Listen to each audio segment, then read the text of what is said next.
மக்களே, இன்னைக்கு Monday morning lunch routine தான் பார்க்க போகிறோம். எல்லாத்தையும் எடுத்து வச்சிட்டேன். ஆனால் டைம் ஏற்கனவே 6:30 ஆயிடுச்சு. எல்லாம் செய்ய முடியுமான்னு தெரியல. எது செய்ய முடியுமோ அதை மட்டும் செய்ய ஸ்டார்ட் பண்ணியிருக்கேன். காலையில் பசங்களுக்கு வந்து சிம்பிளாக பேன் கேக் செஞ்சு கொடுத்துட்டேன். அதுக்கப்புறம் மத்தியானத்துக்கு நான் காளான் பிரியாணி மட்டும் செஞ்சுட்டு இருந்தேன். அதுக்கப்புறவே டைம் ரொம்ப லேட் ஆயிடுச்சு. சரி, கத்திரிக்காய் பச்சடி செய்யலான்னு எடுத்து வச்சுருந்தேன். டைம் இல்லாதனால அதை வச்சுட்டு தயிர் பச்சடி மட்டும் செஞ்சுட்டு அவங்களுக்கு லஞ்சு பேக் பண்ணி அனுப்பியாச்சு.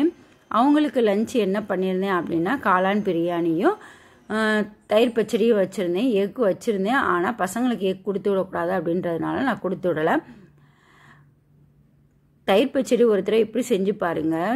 அது கூட பெப்பர் தூளும் சாட் மசாலாவும் போட்டு மிக்ஸ் பண்ணிங்க அப்படின்னா சூப்பராக இருக்கும், டேஸ்ட்டாக இருக்கும். இந்த மாதிரி ஒரு தடவை ட்ரை பண்ணி பாருங்கள், எப்படி இருக்குதுன்னு சொல்லுங்கள். வீடியோ பிடிச்சிருந்தா லைக் பண்ணுங்கள், ஷேர் பண்ணுங்கள், சப்ஸ்கிரைப் பண்ணுங்கள். நாளைக்கு இன்னொரு லஞ்ச் ரொட்டீனில் பார்க்கலாம்.